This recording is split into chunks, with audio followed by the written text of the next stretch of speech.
Hi guys, welcome to my channel. My name is Fidelis and I love to help people discover their true selves, and my desire is to help you maintain your well-being. Well-being for me means that even when I'm sick, I'm still happy. Even when I'm broke, I'm still happy because my happiness is not attached to any of that. My happiness is more of a joy that comes from within me and not so much from things that are outside myself. My theory is that we chose to come to this earth. We chose our bodies, we chose our families, and we chose to come and act and experience the earth experience. And when we got here, we forgot. We forgot that we are actors. And I lived about 28 years in amnesia, not knowing that I had a choice. And then I wake up one day and I realize, you know what? I'm taking back my life. I need to experience this my way. And that requires a lot of courage to say no and actually mean it. Think about that. Society has almost made it impossible for us to say no, because every time you say no, you're termed as selfish. But let me tell you, if you want to prosper in your life, you have to start being selfish. You have to put yourself first. You have to start taking the advice that you've been giving others. A good example is, if my car broke down, I'm not going to take my car to the person that fixes phones because I know they don't have the experience of cars, right? It means too that if I'm having issues in my relationship with my husband, I'm not listening to my mother or listening to my sister. I mean, they have their own relationships, but they're not experts. I'm going to an expert. I'd like to share a story. Back in 2017, I decided I wanted to start a family. The only problem was I had a job that was not conducive for that. I had a job where I worked about 40 hours regular and about 40 hours extra a week. And it was exhausting, but at that time, I had the energy for it because I had no kids, I had no husband, and I was making really good money. But I reached a point in my life where I felt I have so much love. I'd love to share this love with somebody. I got myself a puppy. But then after a while, I was like, no, I need something more. I think it's about time I get my baby, start raising a family, because I just feel that love just coming up and it's too much. I need to bring someone here and just raise them. And I got pregnant, but then I was afraid to talk to my boss about it. So for like the first 4 or 5 months of my pregnancy, trust me when I tell you, I went and bought like bigger clothes. I was always trying to hide my belly. So one day I gathered up the courage and I went and I told my boss, I'm pregnant. The baby's coming. I will need to take some time off. And of course, the biggest question was, who is he? And so at this point, I had to be honest. I had to say, you know what? I'm done pretending. I'm done faking to be someone else. It's either you take me for who I am or not. So I had to tell my boss, this is my husband's name is this. And as I was sitting there and being questioned, inside, I was saying, who are you? I mean, this is my life. This is my husband, my choice, my pregnancy, my baby. And then to add icing to the cake, I said, and I'm actually looking for a house because I'd love to get a house before my daughter comes. And the words that came out of my boss were, Fidelis, you don't need a house to get a child. Your child can still come and live in that small apartment that you're in. And I kid you not, a voice in me said, no, I have never disagreed with you on anything like I'm disagreeing with you right now. But the problem is I never voiced it. I just was like, it's my boss, I need my job. You see, that's the thinking of limitation, thinking that this is the only job that I can have, thinking that this is the only way I can make money, thinking that this is the only way I'm going to support my child. And so at least deep down, now I understood that this was not the place for me, but I wasn't ready to voice it. I wasn't ready to say, you know what, I move on. And so I kept working, and I just tried not to talk about my baby. I tried not to talk about my boyfriend then. So anyway, I showed up to work with all my bags, climbed up all the stairs, sat at my desk, and I was like, oh, finally. Then the administrator came in and said, Fidelis, we've decided to let you go. We've decided that the company can no longer afford to pay you. And I looked at him, and I could just read right through his BS. But I said, okay. You know, I seriously felt like a blanket of comfort just hug me and hold me and said, don't worry, don't worry. And I didn't. When I felt that comfort, I just knew everything is going to be fine. And I remember asking this administrator, is it okay if I log out my email? Because I had my personal email logged in. And he said, no, you need to leave right now. And before I call security. And I was like, wow, okay. So I picked up my bags and I was walking out of my office, and there was a girl that I was very friendly with, and she had also come in earlier, and she said, Fidelis, what's happening? And I told her, I just got fired. And she said, oh my God, I'm so sorry. Let me help you carry the stuff down the stairs. And the administrator told this girl, Katie, if you follow Fidelis, don't bother coming back. And that's when I knew that, you know what? This was actually meant to happen. And I said, something in me said, I have been waiting for this day, and I'm glad this day has come, because I need to open a new chapter in my life. I need to have a better job. I need to figure out a way to support my baby, because my baby is already, the baby is growing. The baby is not going back. You see? And so I carried my stuff. I went downstairs. I started my car. And I prayed. And I said, thank you, God, for everything that you've provided to me and to my family through me with this job. Thank you. A big thank you. And I drove off. And I remember driving, and I remember saying, wow, part of me has been saying I need to let go. Part of me, and finally, the universe has actually detached me from this job.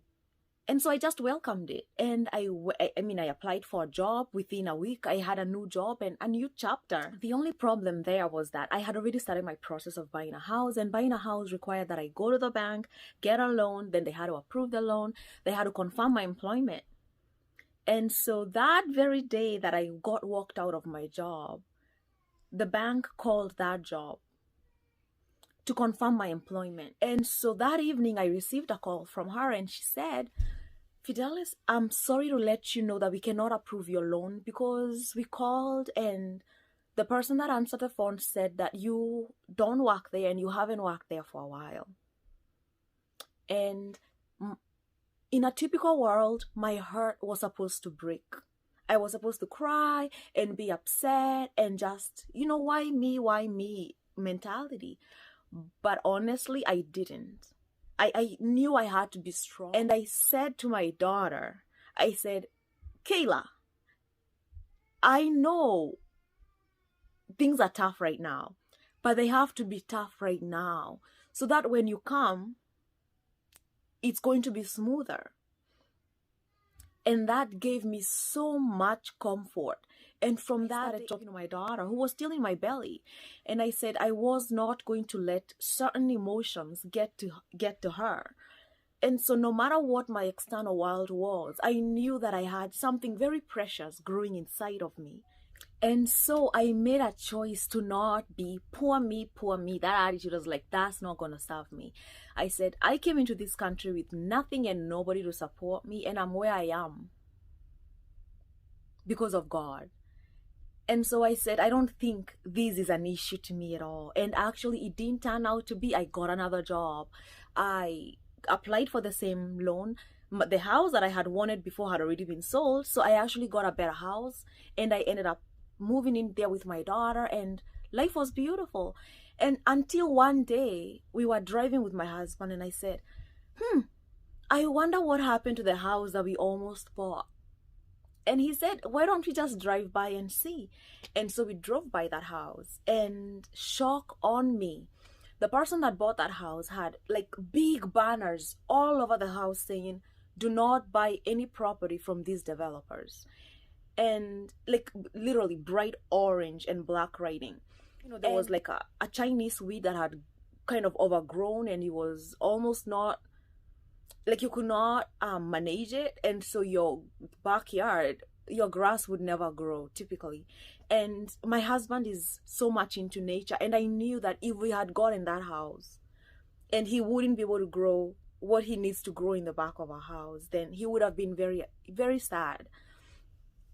And so literally the universe, God, had to go through my boss, be mean to me, kick me out of my job, to keep me from getting a house that I was going to be unhappy with. But at that moment, I could not see that.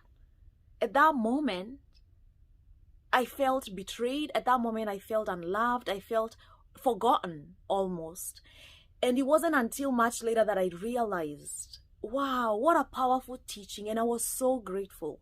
And I remember saying, thank you, God, because now I see how many times you've taken me away from evil, away from harm.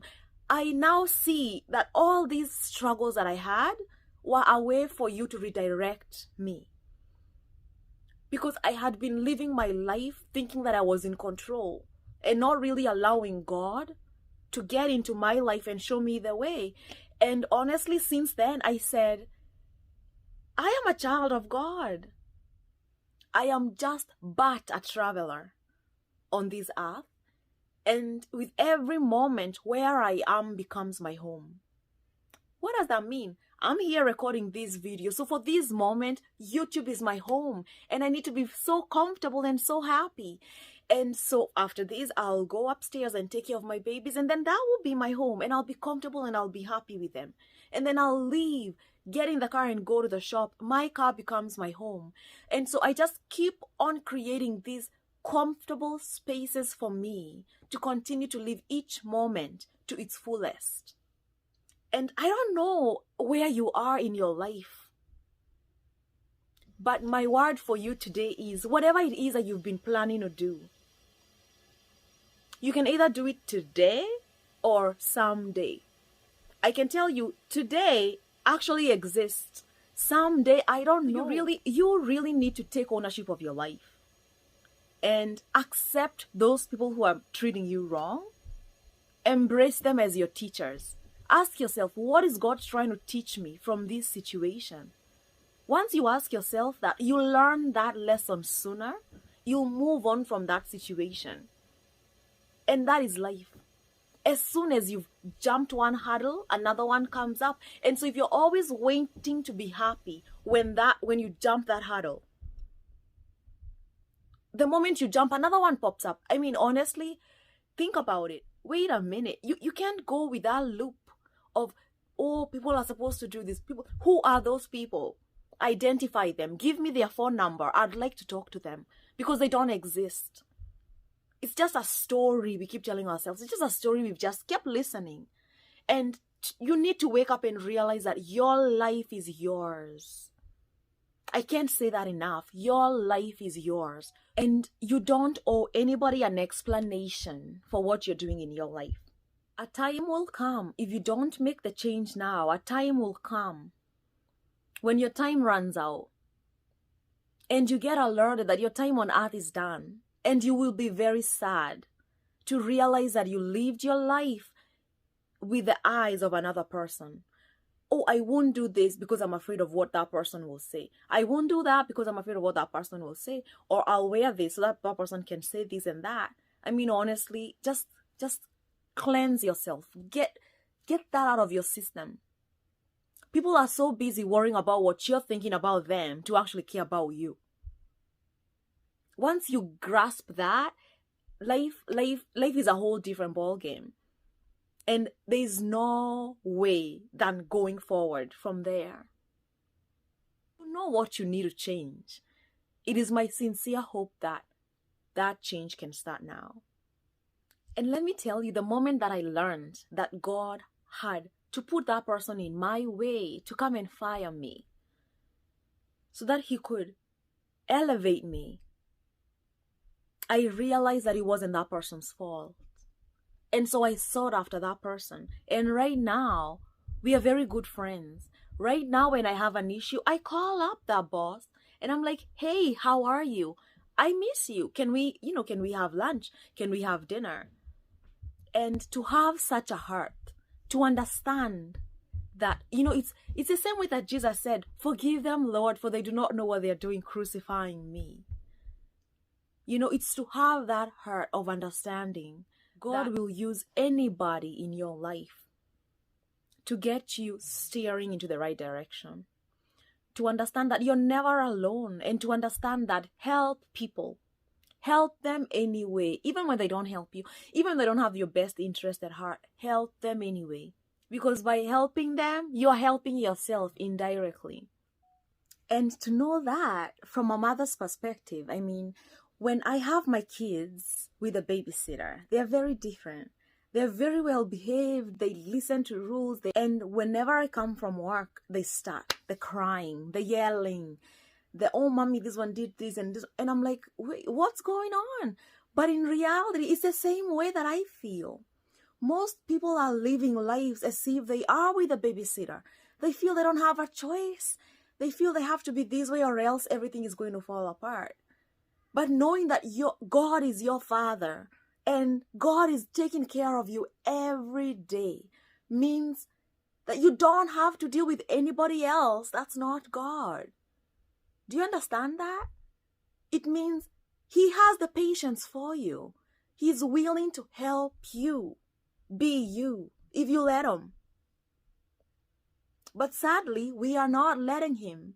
We are so busy creating our lives the way we think we should live. And trust me, I've tried that. 28 years I've tried that. And what I came up with is so far away from what God wants for me. Although it makes perfect sense to anyone that's here on earth.